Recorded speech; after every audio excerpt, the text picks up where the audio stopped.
Good evening, नमस्कार, सत श्री अकाल, आदाब, सलाम वालेकुम। आप जहाँ कहीं भी हैं, मैं आपकी होस्ट और आपकी दोस्त क्रिस्टीना एवर्स वॉइस ऑफ मानवता पेज में और वॉइस ऑफ मानवता के न्यूज चैनल के बिहाफ पे आप सभी का दिल से स्वागत करती हूँ इस शो में, जिसका नाम है in conversation with Christina Evers, inspirational stories of unique individuals.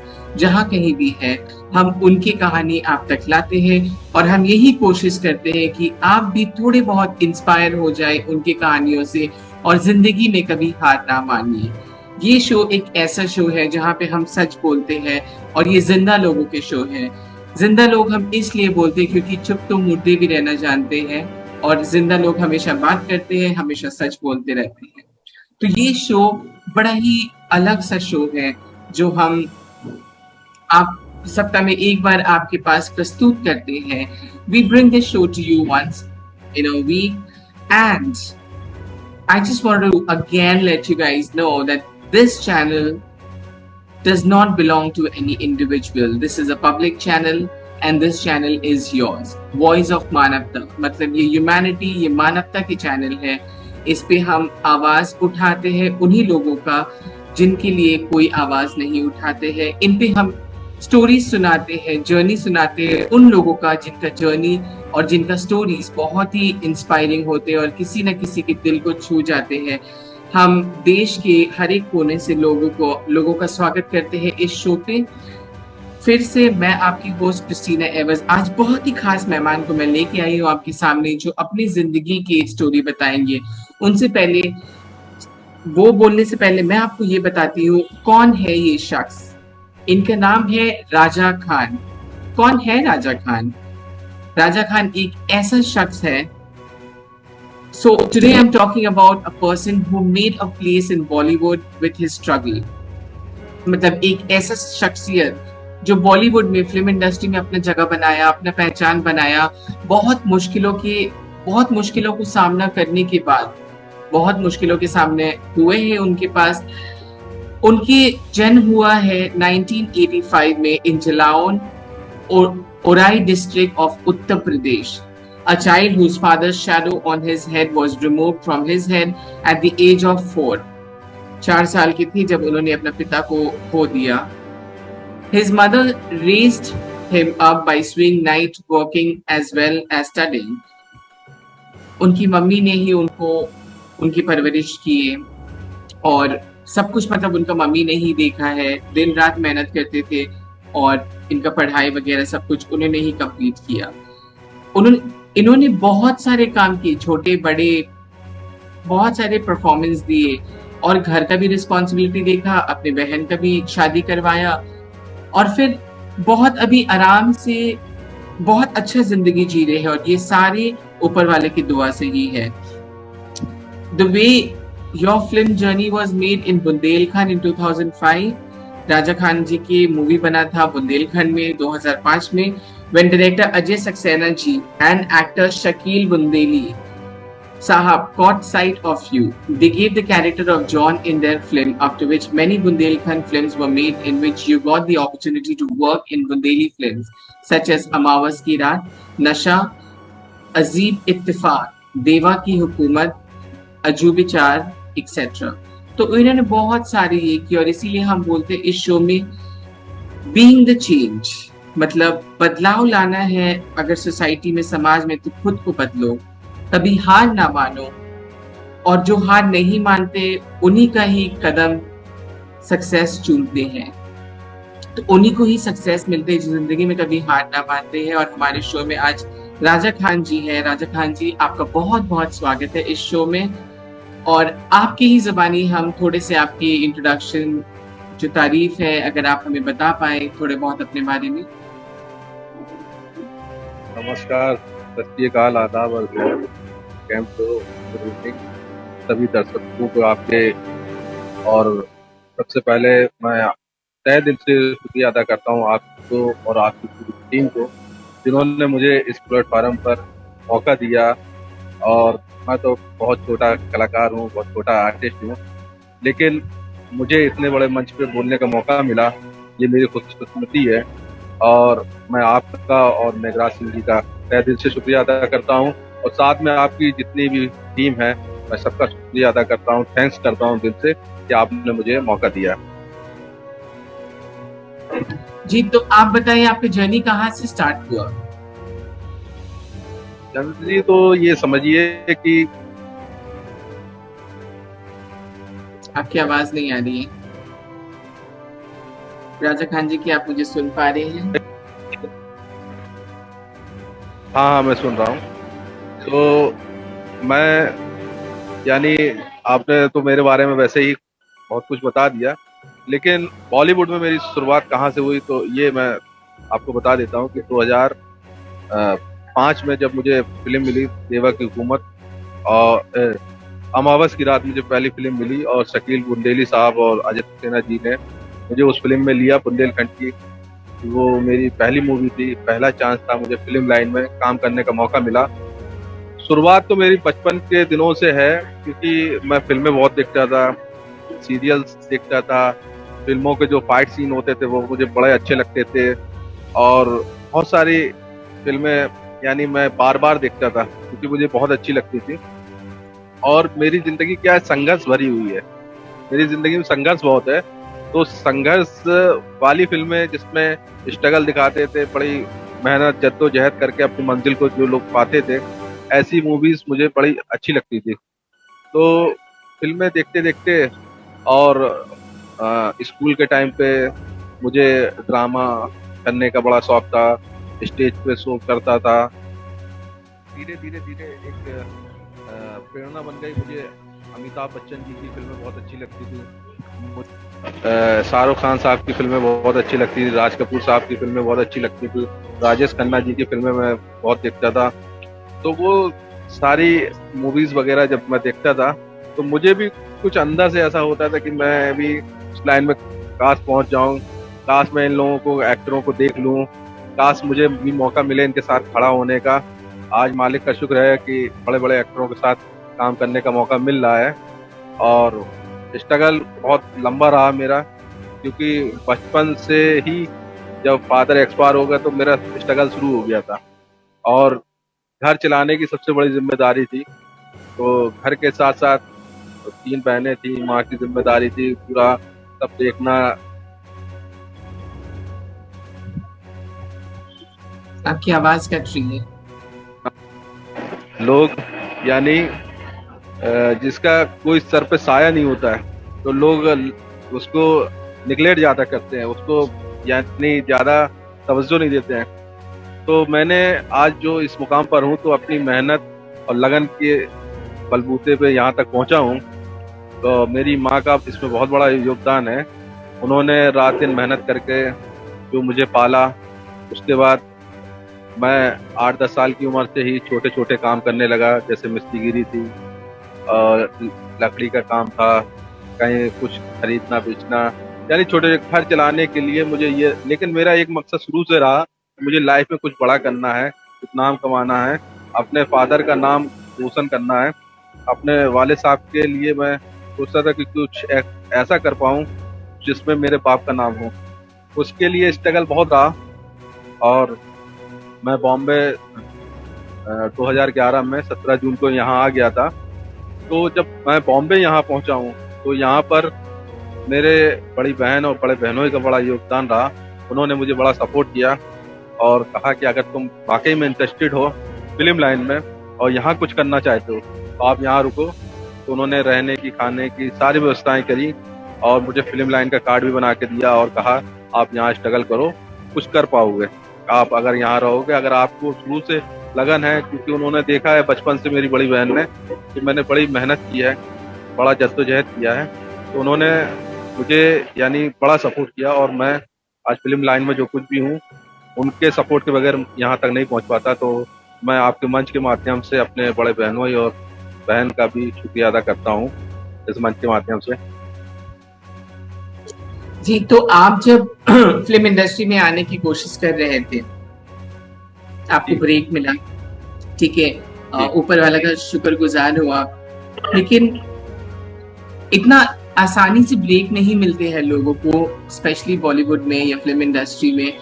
तो आपको कठिनाई तो बहुत आपने देखे होंगे, तो ऐसा कोई वक्त आया जब आप सोचे होंगे कि यार ये फिल्म इंडस्ट्री मेरे लिए नहीं बना है, मैं इतना कोशिश कर चुका हूँ, इतना स्ट्रगल कर चुका हूँ, अब आगे क्या? कभी ऐसा हुआ है जब आप निराश हो गए जिंदगी से और आप सोचने लगे कि अब मैं क्या करूं? हाँ, ये तो बात सही कह रही हैं आप कि फिल्म लाइन में क्या है, यहाँ बॉम्बे में आपको तो ही जल्दी जगह नहीं मिलेगी। अगर आप ट्रेन में भी, लोकल ट्रेन में भी सफर करना चाहते हैं तो लोग जल्दी आपको ट्रेन पे भी नहीं चढ़ने देंगे। तो ये तो बॉलीवुड ग्लैमर की दुनिया है। यहाँ पर तो बड़ा मुश्किल है लोगों को स्ट्रगल करके वहाँ तक पहुँचना। और जब मैं शुरू में 2011 में यहाँ आया और स्ट्रगल कर रहा था, उस टाइम बड़ी मायूसी, क्या मेरे जितने साथ के लोग थे, मैं जिस रूम में रहता था अपने दोस्तों के साथ, तो वो लोग ये मुझसे बोलते थे, राजा भाई ये पागलपंती है। क्योंकि ये फिल्म लाइन ऐसी है, यहाँ पे अमीरों के बच्चे ज़्यादा आते हैं, गरीबों के बच्चों को टाइम नहीं मिलता है। और यहाँ पर स्ट्रगल बहुत है, बहुत। क्योंकि मैं दिन दिन भर निकल जाता था और शाम को जब मैं लौट के वापस आता था और जूता उतारता था तो उसमें मेरे पैरों में बड़े बड़े छाले पड़ जाते थे। तो वो उन छालों को देख के कहते थे कि ये पागलपंती है, आप ऐसा स्ट्रगल मत करिए और आपको कुछ होने वाला नहीं है। बहुत आपसे स्मार्ट लोग पड़े हुए हैं, बहुत पैसे वाले लोग पड़े हुए हैं, तो आपको जल्दी चांस नहीं मिलेगा। तो ये आप एक काम करिए कि आप यानी दूसरा कोई काम देख लीजिए, यहाँ पर दूसरा बिजनेस डाल लीजिए या कहीं जॉब कर लीजिए, तो आप अपने लिए कुछ कर पाएंगे। इंडस्ट्रीज में बहुत ही मुश्किल है। लेकिन उस टाइम जब मैं सुबह सुबह निकलता था और पैदल ही निकलता था, क्योंकि पैसे खत्म हो जाते थे और जितना घर से लेके आया था वो भी खत्म हो गया। यहाँ कोई काम भी नहीं था, कोई बिजनेस भी नहीं था। हाँ, इसमें बहनों मेरा सपोर्ट करते थे, तो पॉकेट खर्चा मेरी जेब में डाल देते थे मुझे बताए बगैर। लेकिन मैं कभी मांगता नहीं था, और क्योंकि शर्मीला मिजाज का था और मैं कभी भी किसी को अपनी परेशानी नहीं बताना चाहता हूँ। और जो होता है खुद जद्दोजहद करके उसको करने की कोशिश करता हूँ। तो उस टाइम जब मैं जाता था फिल्म सिटी, तो फिल्म सिटी बहुत बड़ा है, तो उसमें पैदल जब मैं चढ़ता था और वो जो चढ़ाई पड़ती थी, तो उसमें जब मैं चलता था तो उस टाइम दो शेर पढ़ता था मैं, मायूस ना हो, इरादे ना बदल, तकदीर कभी भी पलट सकती है, और देने वाले तूने कमी न की, ये मुकद्दर की बात है, किसके हिस्से में क्या आया। क्योंकि इन शेर का मतलब ये था, शेरों का मतलब कि मैं देखता था कहीं शाहरुख खान साहब की शूटिंग चल रही, कहीं सलमान साहब की शूटिंग चल रही, कहीं कोई सीरियल चल रहा है, कहीं पे किसी हीरो की फिल्म चल रही, कहीं ऋतिक रोशन की चल रही, कहीं अजय देवगन की चल रही। तो मैं इनकी शूटिंग देखता था, तो मैं इनको देख के ये शेर पढ़ता था। किसी ने मुझे बहुत टाइम पहले ये शेर कहा था कि ये शेर यानी बहुत अच्छे हैं, आप अपने पास रखिए, कभी किसी मंच में मौका मिले तो। लेकिन उसको मैंने अपनी जिंदगी बना लिया।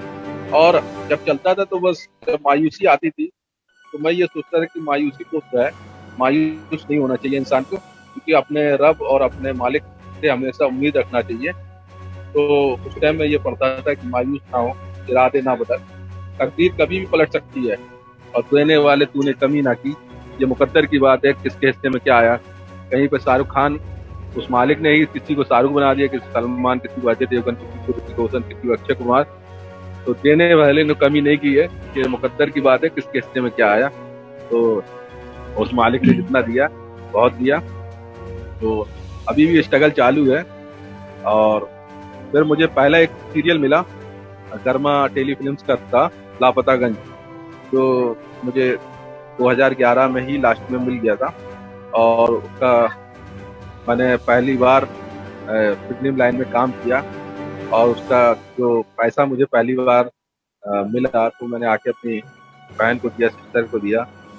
तो बड़ा स्ट्रगल रहा। और उसके बाद चिड़ियाघर, उसी गर्मा टेली फिल्म्स का था, सब टीवी पे आता था। चिड़ियाघर, Lapataganj, FIR, crime petrol, CID, Akbar Birbal, संकट मोचन, महाबली, हनुमान, चंदन, चक्रव्यूह, ऐसे फिर बहुत सारे क्राइम अलग से वो किया। और बहुत सारे सीरियल चल रहे हैं, करता रहता हूँ। और फिर एक फिल्म द ग्रेट वांटेड, बाबू मोस्ते की, मैं उसमें भी काम किया। कोविड की वजह से अभी थोड़ा उसमें काम रुक गया है। अभी कई वेब सीरीज में डायरेक्टर अशोक यादव जी के द्वारा कर रहा हूँ। उनका मैं सीरियल करता था पहले, चुलबुली चाची।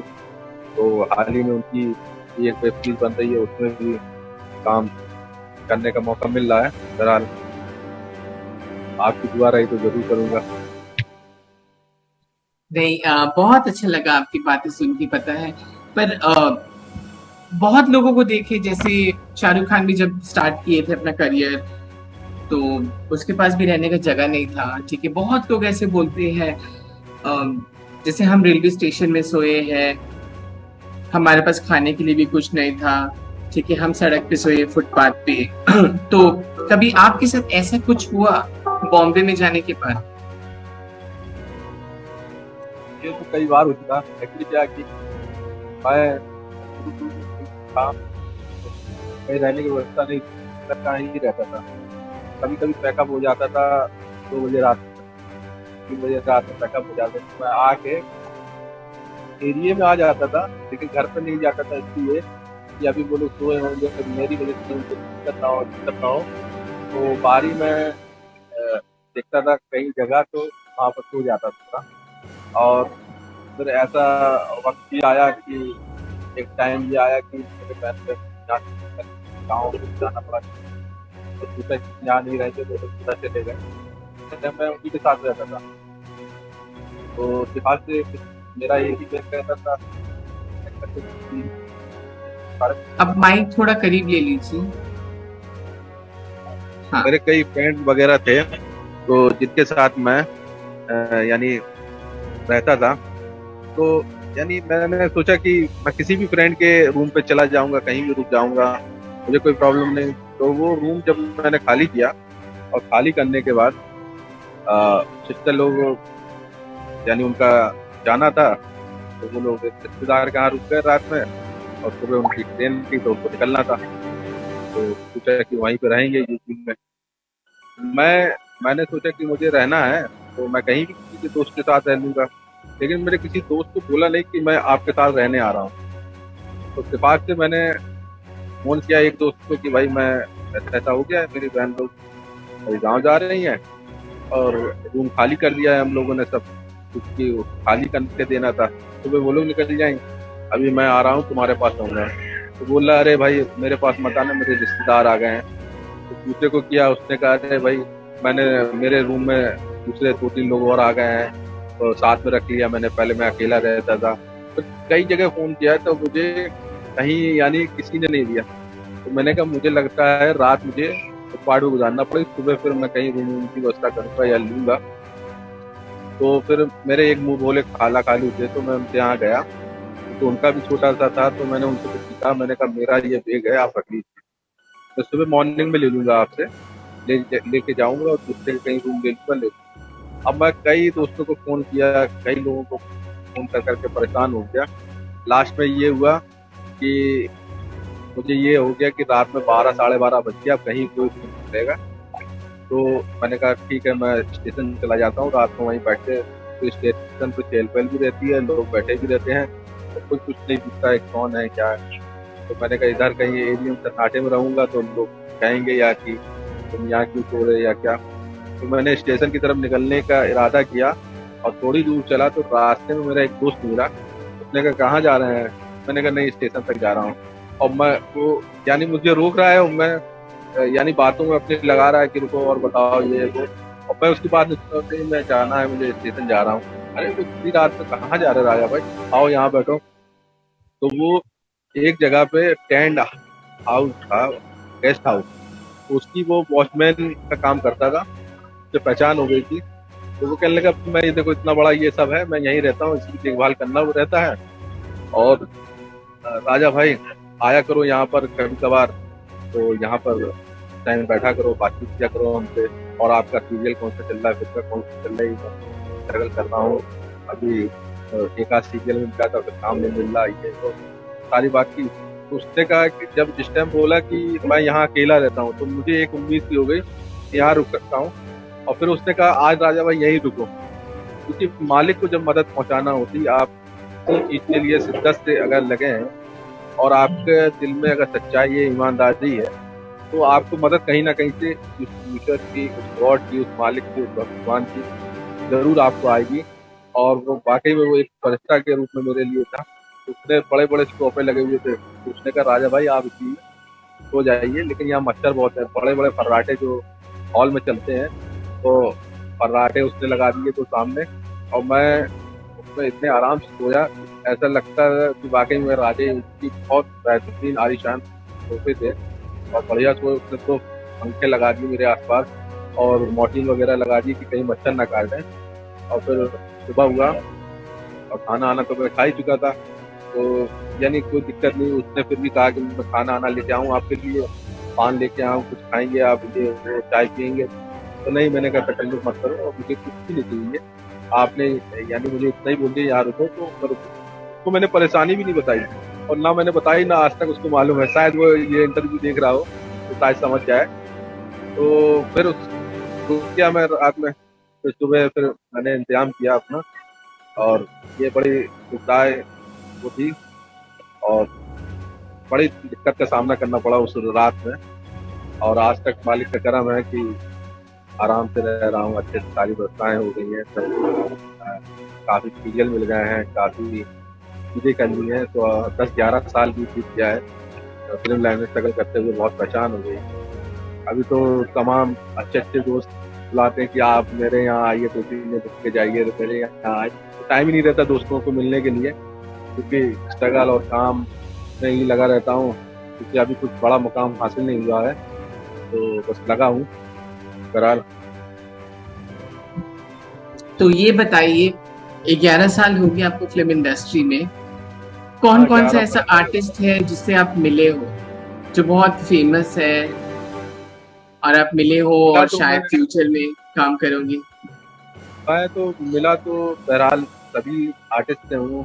सलमान खान साहब से मिला हूँ, शाहरुख खान साहब, और आमिर खान से नहीं मिला हूँ। मौका ही नहीं मिला, कोई ऐसी फिल्म थी कि आमिर खान साहब बहुत कम किए मार्केट में आते, और लेकिन मौका नहीं मिला। एक दो बार पता चला कि आमिर खान साहब की शूटिंग बगल में चल रही है, लेकिन मैं अपने सेट पे बिजी था, तो वहाँ पर जाकर मौका नहीं मिला। और साहब साहब बच्चन साहब से मिल चुका हूँ। अक्सर मेरी कहीं भी होती है तो उनकी अक्सर होती रहती है आस-पास, का चलता रहता है। और बहुत सारे बड़े-बड़े एक्टर हैं, अली खान साहब हैं, मेरे दोस्त हैं, जिन्होंने जितना दवा में काम किया था, तो वो भी से भी चुका हूँ, जैसा काफ़ी काम करने का मिला।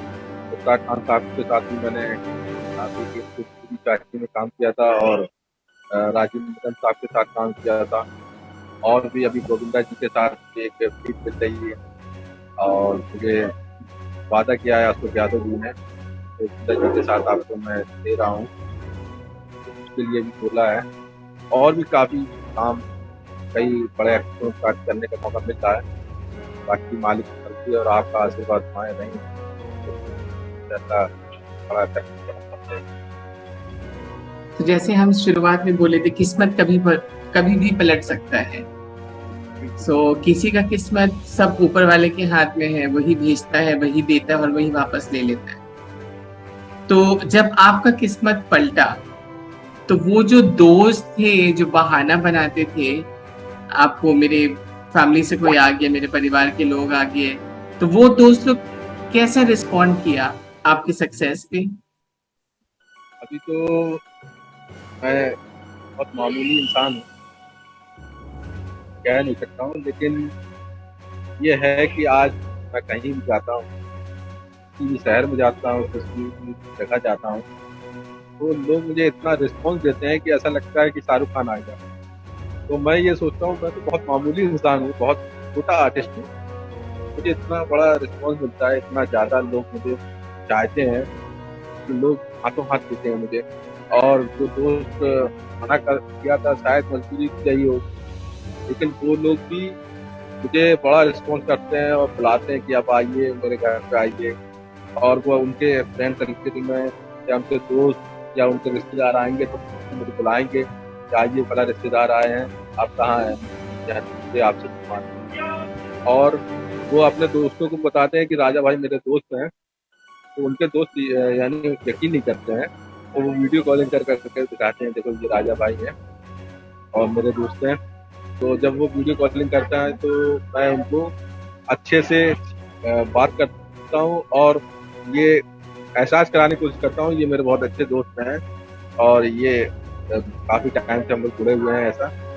तो अब वो लोग मुझे वीडियो कॉलिंग करके बोलते हैं कि भाई मेरे रिश्तेदार आए, कि कहाँ शूटिंग चल रही है आपकी, मेरे रिश्तेदार आए उनको दिखाना है, आपसे मिलवाना है ये। तो वो अक्सर क्योंकि मेरे सीरियल वगैरह आते रहते हैं, कुछ ना कुछ आता रहता है, इंटरव्यूज वगैरह आते रहते हैं, तो मैं उनको भेजता हूँ। तो वो लोग अपने रिश्तेदारों में और अपने दोस्तों में शेयर करते हैं। तो तो देख के उनको बड़ा अच्छा लगता है। तो जब वो लोग बॉम्बे आते हैं तो कहते हैं अपने वो राजा भाई से मुलाकात कराइए जो फिल्म लाइन में एक्टर हैं। तो उनसे यानी मिलता हूँ। और अभी बहुत अच्छे हालात हो गए हैं क्योंकि वक्त के साथ साथ हर चीज़ बदलती है। एक वो लड़का था जो जिसके वालिद साहब 4 साल की उम्र में एक्सपायर हो गए थे, लोग पास में बिठाना पसंद नहीं करते। आज लोग फोटो खिंचा के सोशल मीडिया पर डालते हैं और कहते हैं मैं आज बॉलीवुड एक्टर राजा खान के साथ मिलने का मौका मिला। ये मेरी बहुत बड़ी खुशकिस्मती है जो उस मालिक का करम है और उस माँ की दुआ है जिसने यानी यहाँ तक मैं पहुँच पाया और लाइफ में कुछ कर पाया। और अभी भी बहुत कुछ करने का इरादा है, बाकी देखते हैं मालिक कब यानी उसको मौका देता है उस लेवल तक पहुँचूं। लेकिन आज भी मैं कोई बड़े स्टार से कम महसूस फील नहीं करता हूँ कि ऐसा महसूस होता है कि जैसे बहुत बड़ा स्टार बन गया हूँ। लोग ऐसा रिस्पॉन्स करते हैं राजा भाई मिलिए, कहीं भी जाओ लोग हार माला फूल ये यानी इतना ज़्यादा इज्जत देते हैं। मैं उस लायक भी नहीं हूँ लेकिन लोग बहुत इज्जत देते हैं और बहुत प्यार करते हैं। और पूरे हिंदुस्तान में से मुझे लोग फ़ोन करते हैं, फॉलो करते हैं, लोगों के फ़ोन आते हैं, मैसेज आते हैं और कौन सा सीरियल चल रहा है, क्या चल रहा है। और कुछ भी मेरा जरा सा भी कुछ भी सोशल मीडिया पर डालता हूँ, इतने अच्छे अच्छे कमेंट्स आते हैं कि मुझे ऐसा फील होता है कि वाकई में मैं शाहरुख खान ही बन गया हूँ। आपकी आवाज नहीं। तो आप ये बताइए मुझे कि जो आपकी जर्नी थी, जो पहले की जर्नी थी और अब की जो जर्नी है, इसके बीच में आप ऐसा क्या सीखी हो? ये जिंदगी जो है आपको क्या सीख दी है? जिंदगी से तो बहुत सारी सीखें मिली हैं क्योंकि मुझे बचपन से ही सीख मिलती ही चली जा रही हैं। इसके सर पे किसी का साया नहीं होता है, किसी का सरपरस्त नहीं होता। तो दुनिया उसको ठुकराती है, उसको निगलेक्ट करती है, उसको इज्जत नहीं देती है, उसको मान सम्मान नहीं देती है। पैसे वालों लोगों को ज़्यादा मान सम्मान दिया जाता है। अगर कोई गरीब आदमी है तो उसको बिल्कुल आदमी ये सोचेगा गिरा हुआ आदमी है वो है, भले ही उसके अंदर 100 अच्छाइयाँ हों और पैसा वाला है वो उसके अंदर 100 बुराइयाँ हों। लेकिन लोग वो कहते हैं ना, जिस घर में अमीरी के सजर लगते हैं उस घर के लोगों के ऐप भी होना लगते हैं, जमाने को उस घर के ऐप भी होना लगते हैं। तो वही मिसाल है कि लोगों को जिस घर में अमीरी के सजर लगते हैं दुनिया को उनके ऐप भी होना लगते हैं। तो यही मिसाल है। तो और मैं चलता गया, सफर करता गया और जिंदगी में बहुत कुछ सीखने को मिला और लास्ट में यही समझ में आया कि इंसानियत और मानवता के लिए इंसान को काम करता रहना चाहिए। सच्चाई ईमानदारी से आप किसी भी फील्ड में हैं, कुछ भी है, आप पढ़ाई कर रहे हैं, आप डॉक्टर हैं, आप इंजीनियर हैं, आप क्रिकेटर बनना चाहते हैं, आप सिंगर बनना चाहते हैं, आप एक्टर बनना चाहते हैं, आप सिर्फ यानी एक चीज को उस पर लगे रहें। एक एम होना चाहिए, एक गोल होना चाहिए, उस पर एक टारगेट होना चाहिए। अगर आपने जिंदगी में कुछ भी टारगेट किया है, एक एम है आपका कि मुझे इस लाइन में कुछ करना है, कुछ करके दिखाना है, तो अगर आप उसमें मेहनत करेंगे तो आप कामयाब जरूर होंगे। आजकल के कुछ बच्चों को मैंने देखा, कई स्टेज शो वगैरह में मैं जाता हूँ और कई ऑडिशन शो में भी मुझे लोग जज बना के बिठा देते हैं। तो वहाँ मैं देखता हूँ कि वो बच्चा आया, पहले सिंगिंग का ऑडिशन दिया, फिर डांसिंग का ऑडिशन दिया, फिर एक्टिंग का ऑडिशन दिया। तो मैं सभी से ये कहता हूँ कि जिंदगी में बनना है। अगर सचिन तेंदुलकर की अगर क्रिकेटर बनना चाहते थे तो उन्होंने एक्टिंग पे ध्यान नहीं दिया कि हमें एक्टिंग भी करें और क्रिकेटर भी बने। तो अगर आपको अगर क्रिकेट में इंटरेस्ट है और क्रिकेटर बनना चाहते हैं तो आप उसी में फोकस कीजिए।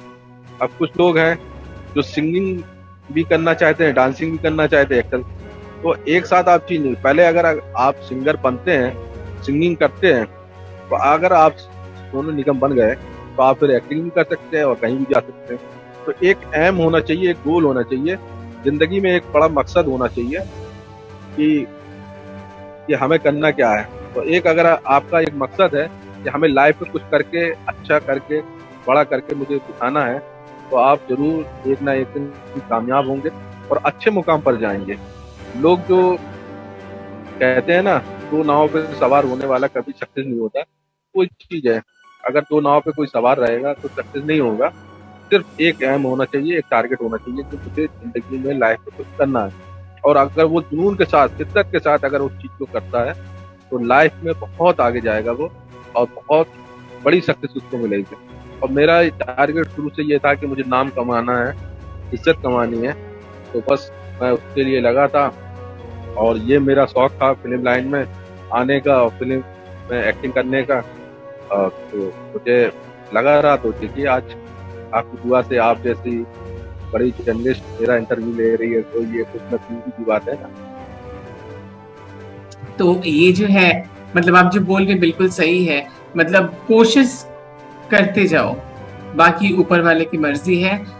कोशिश करना, कोशिश करने वालों की कभी हार नहीं होती। जिंदगी में कुछ भी कर लो, कोशिश करते रहो और हार ना मानना कभी, क्योंकि हार मानने वालों की जीत नहीं होती, कोशिश करने वालों की जीत हमेशा कदम चूमते हैं। तो आपको बस यही कोशिश करना है। आपको जो भी बनना है जिंदगी में, आप एक फोकस रखिए। आपका एम होना चाहिए कि आपको किस राह पे चलना है, और कोशिश जारी रखिए। तो ये थे राजा साहब जो बॉलीवुड में आज काम करते हैं। आपका इंस्पिरेशन कौन रहा है बॉलीवुड में? किसको आप बहुत फॉलो करते थे? वैसे तो मैं शाहरुख खान साहब की एक्टिंग बहुत पसंद करता हूँ। और शाहरुख खान साहब हैं, अमिताभ बच्चन जी है। मैंने शुरू में ही आपको बताया कि शाहरुख खान साहब, अमिताभ बच्चन, दिलीप कुमार साहब, राज कपूर जी। और जैसे जैसे दौर बदले, हर दौर के अलग अलग सुपर स्टार रहे, लेकिन हर दौर के मेरे सुपर स्टार आइडियल रहे, और मैंने उनसे बहुत कुछ सीखा है। जो कुछ मैं आज इस मुकाम पर हूँ, उनसे सीख के ही मैं यहाँ तक पहुँचा हूँ। और आज भी मैं उनकी फिल्म देखता हूँ तो एक्टिंग करने का तरीका, कैसे उन्होंने एक्टिंग की, किस हिसाब से कौन सा डायलॉग बोला उसको मैं बोलूँगा तो कैसे बोलूँगा, तो वो सारी चीज़ें मैं देखता रहा। और देख देख के आज मैं इस मुकाम पर पहुँचा हूँ। बड़े बड़े स्टारों को आज भी मिलने का मौका मिलता है तो मुझे एक ताज्जुब लगता है कि एक लड़का जो उड़ई जैसी छोटी सी जगह में रहता था, और आज बॉलीवुड में है, और इतने बड़े बड़े स्टार जिनसे पब्लिक मिलने के लिए तरसती है, जिनके लिए लोग, यानी हाई तौबा रहती है, उनके घर के दरवाजों में हजारों लोगों की भीड़ खड़ी रहती है और पुलिस डंडे बरसा रही होती है, लोगों को मिलने का मौका नहीं मिलता है। लेकिन मुझ जैसे मामूली इंसान को इतने बड़े स्टारों के साथ काम करने का मौका भी मिलता है, तो उस मालिक का करम है, आप जैसे दोस्तों की दुआएं हैं जो मैं आज इस मुकाम पर हूँ। तो शाहरुख खान जी का कोई डायलॉग आपके अंदाज में? शाहरुख खान साहब का, शाहरुख खान साहब का डॉन फिल्म का वो डायलॉग था ना, डॉन फिल्म में उन्होंने बोला, और अमिताभ बच्चन, क्योंकि दोनों आइडियल हैं मेरे, डॉन को पकड़ना मुश्किल ही नहीं, नामुमकिन। वाह, बहुत अच्छा। हमारे दर्शकों के लिए क्या मैसेज है आपकी तरफ से? आपके दर्शकों को, आपके जितनी भी टीम है, आपके जितने भी फॉलोवर्स हैं, मैं बस यही कहना चाहता हूँ, इस दुनिया में हम आए हैं, हम जो बोएंगे वो काटेंगे। अगर हमने किसी चीज़ में, किसी भी फील्ड में काम किया है, ईमानदारी से काम करना चाहिए। आपकी ईमानदारी, वफादारी दुनिया को दिखे या ना दिखे, लेकिन उस मालिक को, उस ईश्वर को, उस भगवान को, उस गॉड को जरूर दिखे। तो अगर आप ईमानदारी से, इंसानियत से, मानवता से अगर कोई भी काम करेंगे आप, तो आपको सक्सेस जरूर मिलेगी। और आप अपने काम के प्रति वफादार रहें। अगर आप अपने काम के प्रति वफादार हैं तो आपको लाइफ, जिंदगी और वो मालिक आपको एक बड़ा मौका जरूर देगा, और उस बड़े मौके को अगर आपने कैच करा लिया तो आप दुनिया के बड़े स्टार बन सकते हैं। तो इसी के साथ मैं दर्शकों को ये भी कहना चाहूंगी कि काम के प्रति आप वफादार रहे, अपने जीवन के प्रति आप वफादार रहे, क्योंकि ये जीवन आपको जो मिला है ऊपर वाला का देन है। इस जीवन को कैसे आप खर्च करते हैं ये आप पे निर्भर करते हैं। आप दुनिया को वही दोगे जो आपके पास है। तो अगर आप नफरत बांट रहे हो दुनिया में, मतलब आपके पास नफरत है। अगर आप प्यार बांट रहे हो तो आपके अंदर सिर्फ प्यार भरा है। तो नफरत तो कोई भी बांट देता है इस दुनिया में, प्यार बांटने वाले बहुत कम मिलते हैं। और एक तो हम चीज और जिससे है, एक चीज और बताना मैं चाहूंगा कि बाईस ऑफ मानवता के जो संस्थापक हैं जनाब मेघराज सिंह जी, उनका भी बहुत बड़ा योगदान है, क्योंकि मैं उनसे 2-3 साल से जुड़ा हुआ हूँ। तो उन्होंने मुझे इतनी अच्छी चीजें सिखाई हैं कि मैं बता नहीं सकता हूँ आपको, क्योंकि उन्होंने मानवता, इंसानियत, भाईचारा, प्यार, मोहब्बत और यानी ईमानदारी से कुछ भी उनका कहना ये है कि राजा भाई, जिंदगी में चाहे जितना बड़ा नुकसान हो जाए, झूठ मत बोलना। सच्चाई के साथ आप अगर ईमानदारी से कोई भी काम करेंगे, भले ही उस टाइम आपको बुरा लगे कि अरे यार ये काम बिगड़ रहा है या वो हो रहा है, लेकिन अगर आप ईमान, और मैंने ये उनको सुन के एक टाइम निगलेक्ट भी कर दिया। अरे हमने कहा वो किताबी बातें हैं और क्या, यानी ये आप आज के टाइम पे कहाँ है। लेकिन फिर मुझे फील हुआ कि आप जो बोते हो वो काटते हो। अगर आप ईमानदारी के साथ काम करोगे तो आपको कहीं ना कहीं, आज नहीं तो उसका रिजल्ट कहीं ना कहीं आगे मिलेगा। और फिर मैंने उनके बताए हुए उन पथ चिन्हों पर चलने की कोशिश की, तो वाकई में मुझे बहुत लाभ हुआ, बहुत फायदा हुआ, और बहुत सारी चीजें मैं आज लाइफ में कर रहा हूँ उनसे। वो एक आइडियल हो गए मेरे, क्योंकि उनसे जब बात करो ना, तो वो ईमानदारी, सच्चाई और देश हित में, समाज हित में, इंसानियत, मानवता हित में क्या अच्छा होना चाहिए, यही बात करते हैं। तो मैंने कहा इस हरी दुनिया में, इस भाग दौड़ की दुनिया में लोग अपने बारे में सोचते हैं, अपनी फैमिली के बारे में सोचते हैं, ये बंदा पूरे दुनिया के बारे में सोचता है। तो आ गए सामने। तो मैं इनका भी शुक्रिया अदा करना चाहता हूँ कि मुझे इतनी अच्छी अच्छी बातें सीख दी। और मैं पूरे दुनिया में, पूरे हिंदुस्तान में, पूरे देश में, पूरे उसमें कहीं भी जाता हूँ, इनकी वो बातें मुझे हमेशा जाने सामने आ जाती हैं। और मुझे एक ये लगता है कि अरे देखो ये बोला था और ये वाकई में सच्चाई सामने आ गई है। तो ईमानदारी, सच्चाई और मानवता के राह पर चलते हुए, आपको मेघराज सिंह जी को आइडियल मानते हुए, जो मैंने आज कार्य किए हैं मानवता के, समाज हित में, देश हित में, और जो सोशल वर्क करता हूँ, तो क्योंकि मेरी एक संस्था है और उसके तहत जो भी हो सकता है छोटा मोटा मैं करता रहता हूँ। तो ये सब बड़े भाइयों का आशीर्वाद है, मेघराज सिंह जी का, और आप जैसे दोस्तों का साथ है। तो अभी भी लाइफ में बहुत कुछ हम लोगों को जी, करना बाकी है। मेघराज सिंह जी से और एक मैसेज सुनेंगे और हम हमारे ये आज जी, का जो ये लाइव मेरी सेशन है। खुशकिस्मती है कि मेरे इस इंटरव्यू में आप लाइव आए। तो बहुत बहुत शुक्रिया आपका। और दुनिया को क्या मैसेज देना है, मुझसे अच्छा मेघराज सिंह जी दे सकते हैं, क्योंकि इनके पास डिक्शनरी में, मेरे पास तो अल्फाज खत्म हो जाते हैं, आपकी डिक्शनरी में अल्फाज ही नहीं खत्म होते। और ऐसी ऐसी बातें चुन के लाते हैं कि मेरी अकल हैरान हो जाती है कि भाई ये बंदा कहाँ से सोचता है, कहाँ से ये चीजें ले आता है। ये मैं, अल्फाज नहीं है तारीफ के कि मैं आपकी शान में क्या बयान करूं। लेकिन उस रब का शुक्र अदा करता हूं, दुनिया में आज के टाइम पे मैं दिल से बोलता हूं, अगर मैंने मानवता और इंसानियत, समाज में बहुत सारे लोग हैं, हमारे परिवार में, खानदान में, देश में, समाज में, लेकिन इतना नेक और अच्छा, जो एक सरल भाषा में कहते हैं ना कि फरिश्ता, अरे इंसान के रूप में फरिश्ता मुझे मिल गया। तो वो मैं अल्फाज इस्तेमाल करता हूँ आपके लिए, वो मालिक ना नाराज हो जाए, क्योंकि दुनिया में इनसे अच्छा इंसान मैंने अभी तक देखा नहीं है। मिला बहुत लोगों से, बहुत लोग दोस्त हैं, बहुत, वो सारे लोगों से मैं माफी भी मांगता हूँ। लेकिन वाकई में आप अगर इनसे जुड़ेंगे तो आपको भी एहसास होगा वाकई में एक बहुत नेक दिल, एक नेक इंसान है मेघराज सिंह जी। और मुझे अक्सर अमेरिका से बैठ के कॉल करते रहते हैं, मुझे गाइड करते रहते हैं, मैं कहीं भटक ना जाऊं।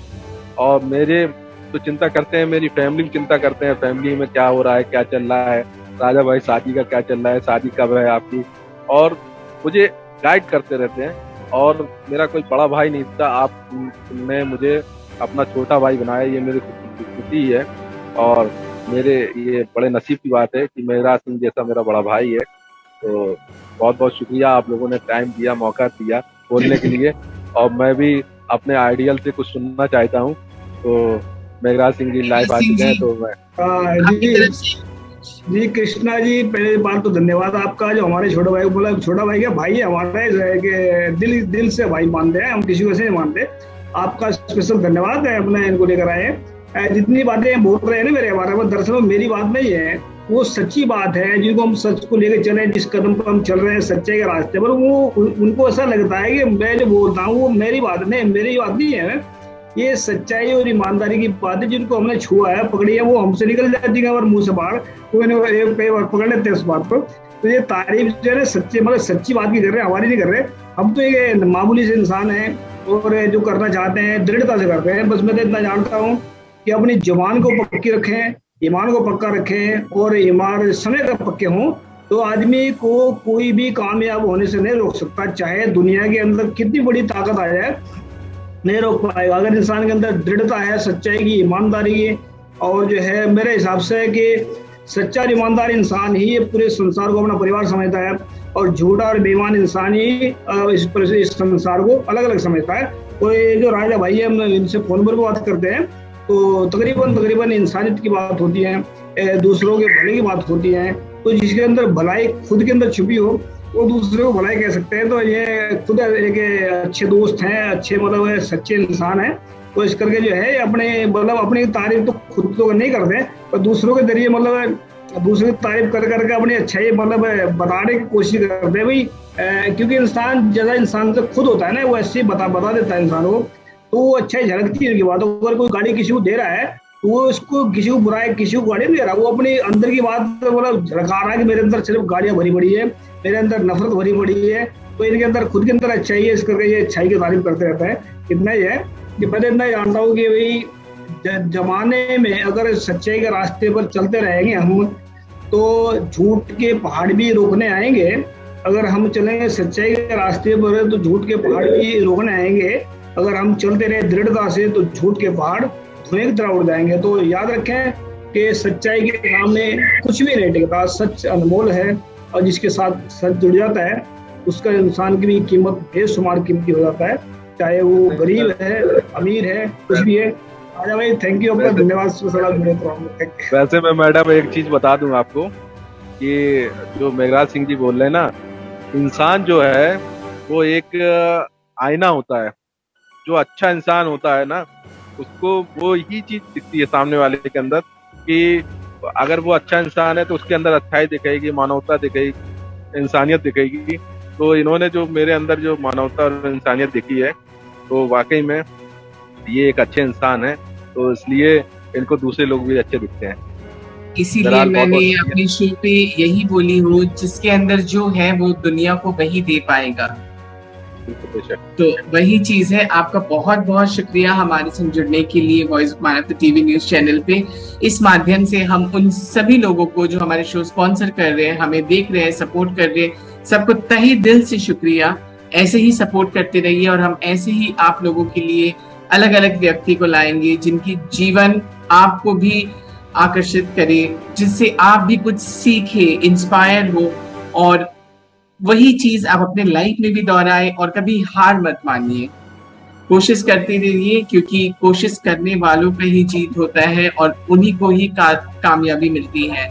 इसके साथ मैं आपके होस्ट क्रिस्टीना एवर्स और हमारे मेहमान जो है राजा खान जी और मेघराज जी, जो वॉइस ऑफ मानवता टीवी न्यूज चैनल के एडिटर हैं, सबसे हम आपको नमस्कार करते हैं, गुड नाइट बोलते हैं, सत श्री अकाल। जहाँ कहीं भी आप हो, अच्छे रहिए, खुश रहिए, प्यार बांटते चलिए। नफरत में क्या रखा है, प्यार बांट के देखिए, दुनिया में आप सबके दिल जीत लोगे। आदाब, शुक्रिया, शब्बा खैर, अल्लाह हाफिज।